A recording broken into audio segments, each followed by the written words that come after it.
இன்னைக்கு உங்களை பார்த்து ஒரு கேள்வியை கத்த எழுப்ப விரும்புகிறாரு. தேவனாலே ஆகாத காரியம் உண்டா? ஏன் என்னை விட்டு தூரம் போனீர்? என் அலைச்சல்கள் உமக்கு தெரியலையா? என் கண்ணீர் உமக்கு புரியலையா? Where are you? சாராளை ஆண்டவர் மகிழ பண்ணினது உண்மையானால் உங்களையும் மகிழ பண்ணுவது உண்மையே. வனாந்தரத்தில் வழிகளை ஏற்படுத்துகிற கர்த்தர் ஏன் கர்த்தர்? சாராளை மகிழ்விக்க பண்ணின கர்த்தர் ஏன் கர்த்தர்? என்னையும் மகிழ பண்ணுவார், என்னை சந்தோஷப்படுத்துவார். உலகத்தின் கூற்றுப்படி வாய்ப்பு இல்லை, டாக்டருடைய ஞானத்தின்படி வாய்ப்பு இல்லவே இல்லை.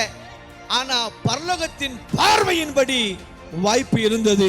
ஒரு இருதயங்கள் சந்தோஷப்பட்டு பூரிக்கும், நீங்கள் சந்தோஷத்தினால் நிரப்பப்படுவீர்கள் என்று கர்த்தர் சொல்லுகிறார். ஆதியாகமத்தின் புஸ்தகம் 21ஆம் அதிகாரம் 6வது வசனம். அப்பொழுது சாராள், தேவன் என்னை நகைக்க பண்ணினார். இதை கேட்கிற யாவரும் என்னோடு கூட நகைப்பார்கள். ஆமென். What a beautiful and tremendous word in the Bible. ஆமென். வேதத்தில் எவ்வளவு அழகான, பிரமிக்கத்தக்கதான ஒரு அற்புதமான ஒரு வார்த்தை அல்லது ஒரு ஸ்டேட்மெண்ட். சாராள் சொல்லுகிற ஸ்டேட்மெண்ட பாருங்க. தேவன் என்னை நகைக்க பண்ணினார். ஹல்லேலூயா. நான் இப்படி சொல்றேன், தேவன் என்னை மகிழ பண்ணினார். இப்படி உங்களை பார்த்து சொல்றேன், சாராளை ஆண்டவர் மகிழ பண்ணினது உண்மையானால் உங்களையும் மகிழ பண்ணுவது உண்மையே. இவள் கொடுக்கிற ஸ்டேட்மெண்ட், சாராள் கொடுக்கிற வார்த்தையை உற்று கவனிப்போமானால் என்ன சொல்கிறார்? தேவன் என்னை நகைக்க பண்ணினார், தேவன் என்னை மகிழ பண்ணினார் என்கிற ஒரு சாட்சியை அவர் சொல்லுகிறார். இதை எப்படி சொல்லுகிறார், எப்பொழுது சொல்லுகிறார் பார்க்கலாம். வாருங்கள், ஆதியாகமம் 18ஆம் அதிகாரம் 11வது வசனத்தை வாசிக்கலாம். ஆபிரகாமும் சாராளும் வயது சென்று முதிர்ந்தவர்களாய் இருந்தார்கள். ஸ்திரீகளுக்குள்ள வழிபாடு சாராளுக்கு நின்று போயிற்று. போதும், நன்றாக கவனிங்கள். இப்போ நன்றாக ஒரு விஷயத்தை பரிசுத்த ஆவியானவர் நமக்கு உதாரணமாக எழுதி வைத்திருக்கிறார். ஆபிரகாம், சாராள் இவங்களுக்கு மிகப்பெரிய ஒரு கேள்விக்குறி அல்லது மிகப்பெரிய ஒரு மன சோர்வு என்றால் அவங்களுக்கு என்ன இல்ல? பிள்ளை இல்ல, நோ சைல்டு. கண்டிப்பா நான் நினைக்கிறேன் பல முயற்சிகளை செய்திருக்கலாம். ஏன்னா ஒரு மாசம் திருமணமான அடுத்த மாதமே என்ன பண்ணுவாங்க? ஏதாவது பூச்சி புழு இருக்கா அப்படின்னு கேட்கிற உலகம். இந்த காலத்திலே, கம்ப்யூட்டர் காலத்திலே என்ன பண்றாங்க? அப்பெல்லாம் குத்தி குத்தி பேசுற ஆட்கள்லாம் உண்டுல. அப்போ ஆபிரகாம் சாராளுக்கு கண்டிப்பா ஏதாவது ஒரு முயற்சி, அந்த மருந்து இந்த மருந்து, ஏதாவது இயற்கை வைத்தியங்கள் செய்திருக்கலாம், இல்ல ஏதாவது ஒரு முயற்சிகளை நிச்சயம் எடுத்திருக்கலாம். ஆனால் குழந்தை பாக்கியம் அவர்களுக்கு இல்லாதிருந்தது. ஆமென். இப்போ ஆண்டவர் என்ன சொல்றாருன்னா, திடீர்னு ஆபிரகாமை பார்த்து, ஆபிரகாமே, நான் உனக்கு என்ன பண்ண போறேன்? ஒரு குமாரனை கொடுக்க போறேன் என்ற ஒரு தீர்க்க தரிசனமான வார்த்தையை ஆபிரகாம் கிட்ட ஆண்டவர் சொல்றாரு. இவனுக்கு ஒரே ஒரு பெரிய கேள்வி என்னன்னா, நமக்கு இத்தனை வயசாவது, 100 வயசுல தான் குழந்தை. அவன் என்ன பண்ணா? பெற்றெடுக்கிறான். அப்போ என்ன அப்படின்னா, இந்த 100 வயசுல எனக்கு ஒரு குழந்தை நின்று அதை பெற்று வளர்த்து அதை ஆளாக்கி, இதெல்லாம் சாத்தியமா? இல்ல ஊர் ஜனம் என்ன சொல்லும், என்ன பேசும், இது என்ன ஒரு காமெடி போல காட்சியளிக்கிறதே என்று ஒருவேளை எண்ணி இருக்கலாம். ஆமென். அப்ப ஆனா ஆண்டவர் சொல்றாரு, உனக்கு நிச்சயமாய் உற்பவ காலத்துல திரும்பி வருவேன். அப்ப உங்ககிட்ட என்ன இருக்கும்? ஒரு குமாரன் இருப்பான் என்ற ஒரு டிக்ளரேஷன், ஒரு அறிவிப்பை கொடுக்கப்படுகிறது, கொடுத்துட்டாங்க. ஆனா இப்போ வசனம் என்ன சொல்லுதுன்னா, ஆபிரகாமும் சாராளும் வயது சென்று முதிர்ந்தவர்கள். இப்ப என்ன அப்படின்னா, தாத்தா பாட்டியா இருக்கிறாங்க. இப்ப தாத்தா பாட்டிக்கு ஒரு குழந்தை. நார்மலான ஆட்களுக்கு இல்ல. அந்த காலத்துல எப்ப திருமணம் பண்ணுவாங்க? இப்பயாவது பெண்ணின் திருமண வயது 21 ஆட்டோலயே போட்டுறான் இல்ல? ஆனா அப்போ எப்ப தெரியுமா, நான் கூட நேத்து ருக்கம்மாவை கேட்டேன், அம்மா நீங்க எப்பமா திருமணம் பண்ண அப்படின்னு கேட்டேன். அவங்க சொன்னாங்க 13 வயசு பாஸ்டர். நாங்க குழந்தைய கொண்டு போய் கல்யாணம் பண்ணிட்டாங்களேமா. 13 வயசுல. அப்போ நீங்க யோசிச்சு பாருங்க, இப்ப 21, அவங்க ஜெனரேஷன் 13. அப்பெல்லாம் எப்ப கல்யாணம் பண்ணானே தெரியல. அந்த மாதிரி சூழ்நிலையில எல்லாம் டிராவல் பண்ணி சார் 13 வயசுல கல்யாணம் பண்ணா ஒரு 20 வயசுலயாவது என்ன பண்ணலாம், குழந்தை எதிர்பார்க்கலாம். 100 வயசுல சாத்தியமே இல்லை, வாய்ப்பே இல்லை. ஆனா ஆண்டவர் சொல்றாரு, உனக்கு ஒரு குமாரனை நான் கொடுப்பேன். வசனம் என்ன சொல்லுதுன்னா, சாராளுக்குள் இருக்கிற வழிபாடு நின்று போயிட்டு அப்படின்னா வாய்ப்பே இல்லை குழந்தை பெற்றெடுப்பதற்காக. உலகத்தின் கூற்றுப்படி வாய்ப்பு இல்லை, டாக்டருடைய ஞானத்தின்படி வாய்ப்பு இல்லவே இல்லை. ஆனா பரலோகத்தின் பார்வையின்படி வாய்ப்பு இருந்தது. ஹல்லேலூயா. இன்னைக்கு நான் உங்களை பார்த்து சொல்றேன், எதெல்லாம் வாய்ப்பு இல்லை, எதெல்லாம் நின்னு போச்சு, எதெல்லாம் ஸ்டாப் ஆயிடுச்சு, இனிமேல் இது வாய்ப்பு இருக்கா? இது இயற்கைக்கு அப்பாற்பட்டது அல்லவா? இது மருத்துவ டாக்டர்கள் இப்படி சொல்லிட்டாங்க, மருத்துவமனை இப்படி சர்டிபிகேட் கொடுத்துச்சு, இப்படி எல்லாம் சூழ்நிலை இருக்கும் பொழுது இது எப்படி சாத்தியம் என்று ஒருவேளை உங்கள் சூழ்நிலை நீங்கள் கேள்வி கேட்டுக் கொண்டிருக்கலாம். அல்லேலூயா. ஒருவேளை உங்கள் பலவீனத்து நிமித்தம், உங்கள் பிரச்சனைகள் நிமித்தம், நீங்கள் போய்க் கொண்டிருக்கிற இருளான ஆதிக்கத்து நிமித்தம் ஒருவேளை கேள்வி கேட்டுக் கொண்டிருக்கலாம். எல்லாமே நின்று போய்விட்டதே, ஆசீர்வாதம் நின்று போச்சு, என்னுடைய காரியங்கள் எல்லாமே நான் எதிர்பார்த்த காரியம் எல்லாம் ஸ்டாப் ஆயிருக்கிறது, அது எப்படி மீண்டும் ஆரம்பிக்கும், எப்படி அது மீண்டும் நான் சரி செய்வேன், எப்படி இது சாதிக்க முடியும், எப்படி தாண்ட முடியும்? நோ சான்ஸ், வாய்ப்பே இல்லை அப்படின்னு நீங்க யோசிச்சீங்கன்னா, சாராளின் தேவன் நம் தேவன், ஆபிரகாமின் தேவன் நம் தேவன்.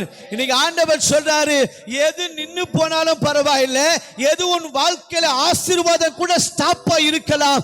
ஒருவேளை நீங்க எதிர்பார்த்த காரியங்கள் நின்று கடப்பிலே போடப்பட்டிருக்கலாம். பரிசுத்த ஆவியானவர் அதுல தன் பார்வையை திருப்பி கரத்தை நீட்டி, ஹல்லேலூயா, முடியாத காரியங்களை முடிவுக்கு கொண்டு வருவார். எதெல்லாம் முடியலையோ, எதெல்லாம் வாய்ப்பில்லையோ, அங்க வாய்ப்பை ஏற்படுத்தி முடியாதவைகளை முடித்து காண்பிக்கிற வல்லமையில கர்த்தர் நம்மோடு இருக்கான்னு எத்தனை பேர் நம்புறீங்க?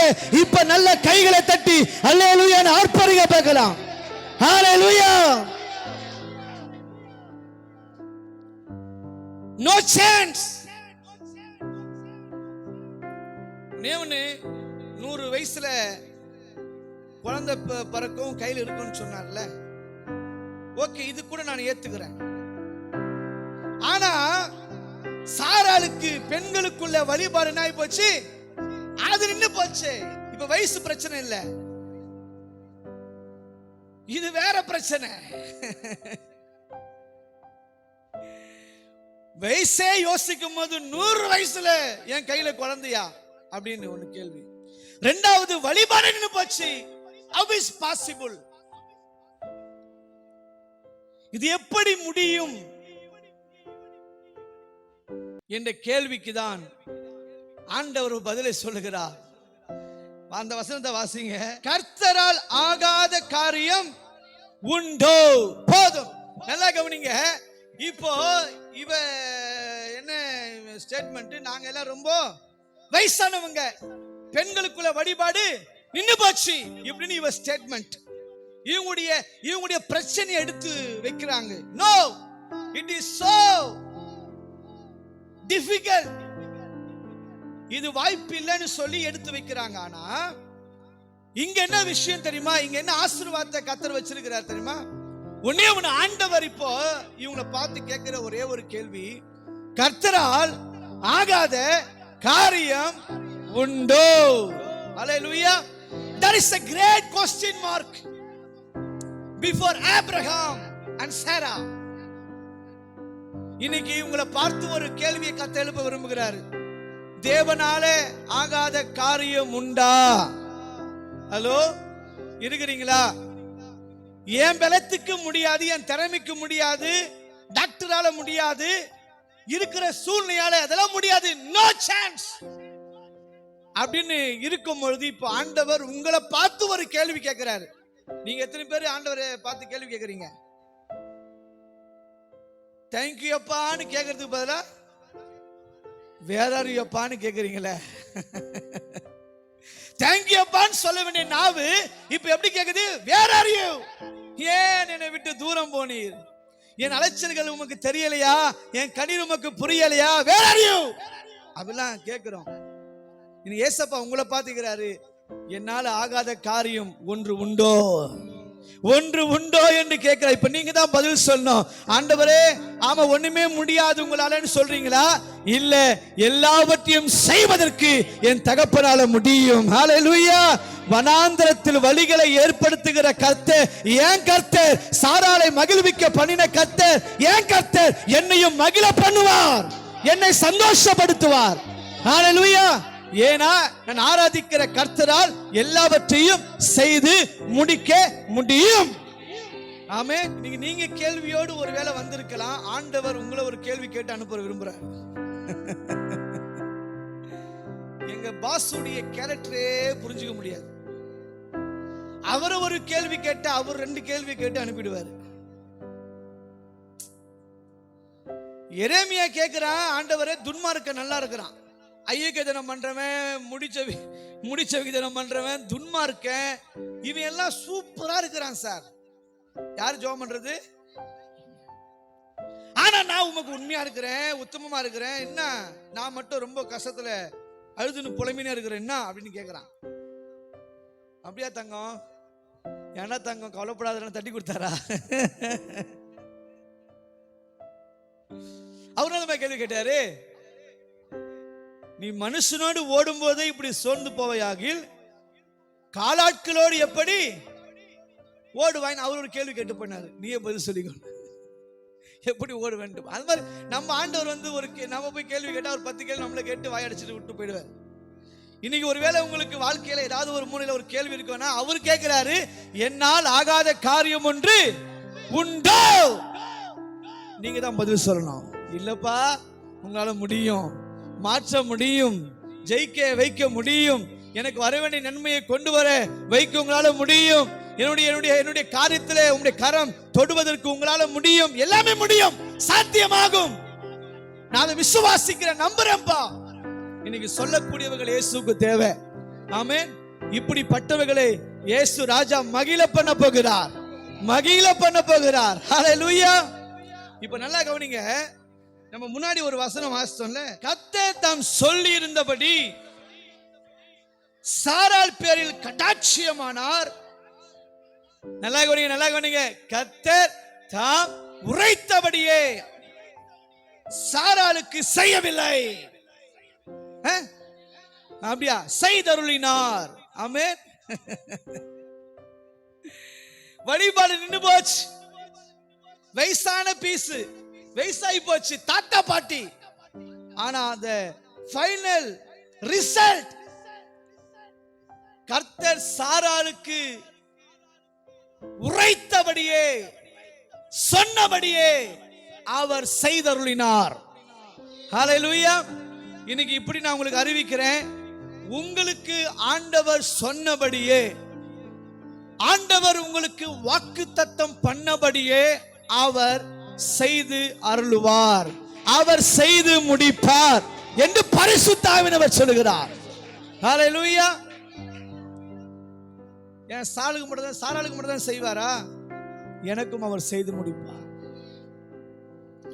ஆபிரகாமின் தேவன் என்னுடைய தேவன், என்னையும் அவரை மகிழ பண்ண முடியும், என்னை மகிழ பண்ணுவார், என்னை சந்தோஷப்படுத்துவார்.